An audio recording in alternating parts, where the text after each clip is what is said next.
बहुत समय पहले की बात है। एक छोटे से गांव में गंगाराम नाम का गरीब किसान रहता था। उसके पास थोड़ी सी जमीन थी, जिस पर वह बड़ी मेहनत से खेती करता, लेकिन फसल इतनी कम होती कि उसका गुजारा मुश्किल से होता था। गंगाराम ईमानदार और नेकदिल इंसान था। वह हमेशा दूसरों की मदद करता, लेकिन जब भी वह खुद मुसीबत में आता तो कोई उसका साथ नहीं देता। एक दिन वह लकड़ियां काटने जंगल गया। पेड़ों के बीच उसे एक पुराना घड़ा मिला।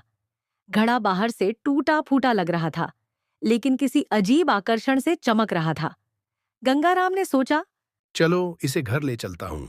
इसमें पानी या अनाज तो रखा ही जा सकता है। वह घड़ा उठाकर घर ले आया।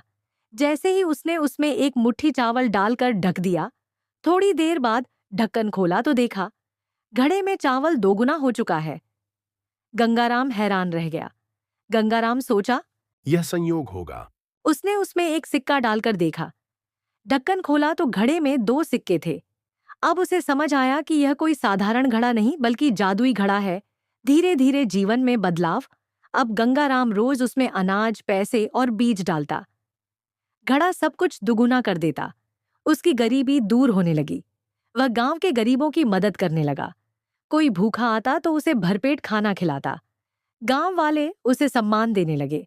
गांव में एक और किसान था, हरिया।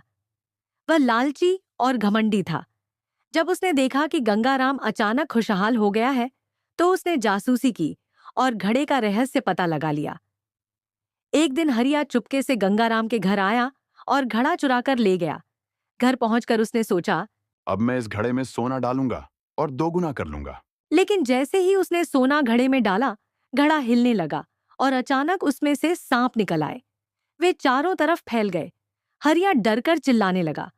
गांव वाले आए तो उन्होंने देखा कि उसके घर में अफरा तफरी मची हुई है। घड़ा वहीं पड़ा था, मगर अब उसमें कुछ नहीं था, न सोना न अनाज।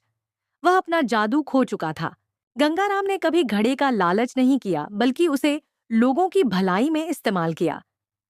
इसलिए घड़ा उसके लिए वरदान बना, लेकिन हरिया ने उसे चोरी और लालच के लिए प्रयोग करना चाहा। इसलिए उसे सजा मिली।